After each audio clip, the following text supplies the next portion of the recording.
Available at audible.com. Slow Work, a novel by Tim Farrington. Read by Edison McDaniels. Jocelyn Page and I stumbled onto the non-town of Iowa and its unfinished cathedral the summer after our sophomore year in high school, during a prolonged birdwatching phase the two of us went through in lieu of dealing with the unnerving issue of our adolescent sexuality. We had managed to get through Jocelyn's training bras, armpit shaving, and the onset of her period, and my early erections and wet dreams and interest in the brassiere models in the Sears catalog, without ever admitting that these things might have an impact on our relationship. We were both late bloomers, which was a break in a way, but you can only defer certain crises so long.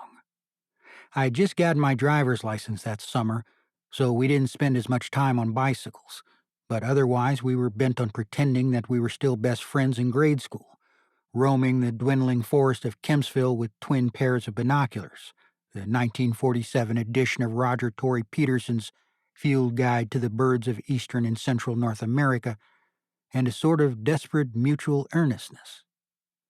We had always been good together in the woods, and the birdwatching kept our attention above shoulder level most of the time.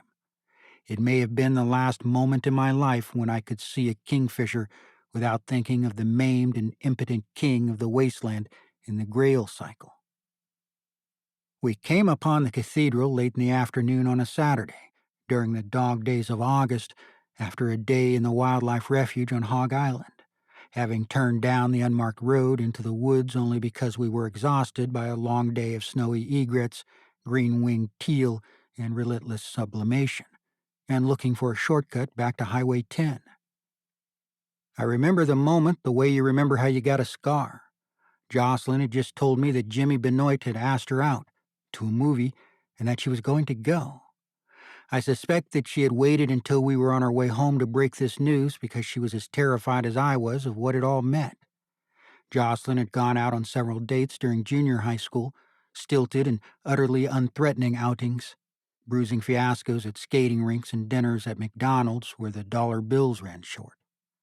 One guy had tried a few holds on his own after they went to a JV wrestling match together, but Jocelyn had eluded him easily enough with a sit-out escape and regained the upper hand without much fuss.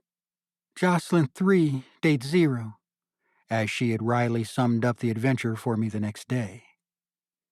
But Jimmy Benoit was a brand new thing. He was a halfback on the football team, smart and completely undweeby, and certainly the first guy to ask Jocelyn out who had to shave. The end of our innocence had arrived. It was not just that the Get Smart decoder rings no longer fit on our teenage fingers, or that I could, at last, throw a baseball better than Jocelyn and take her in a foot race. The knees that had dazzled me in 4th grade, shining above her knee socks or covered with Band-Aids after one of our frequent bicycle wrecks, now led into long, slim thighs browned by the Virginia sun to the shade of a smooth coffee liqueur. I knew every scar on those knees, but they were different knees now. At 16, Jocelyn was 4 inches taller than I was, coltish and almost ungainly, with ankles and wrists as thin and delicate as the bones of a songbird. Her cheekbones had surfaced, her eyebrows had sharpened, and her face as a whole had grown infinitely subtle and so varied in expression that I would never quite catch up again, though it would be my joy and what felt like my true vocation to try. Perhaps most crucially, though, Jocelyn had breasts, sweet, still compact, and dizzyingly luscious. She had barely begun to awaken to their impact, but I was thoroughly impacted. I had no doubt that Jimmy Benoit had noticed those breasts too, and I was afraid to even begin to imagine what she had noticed about him.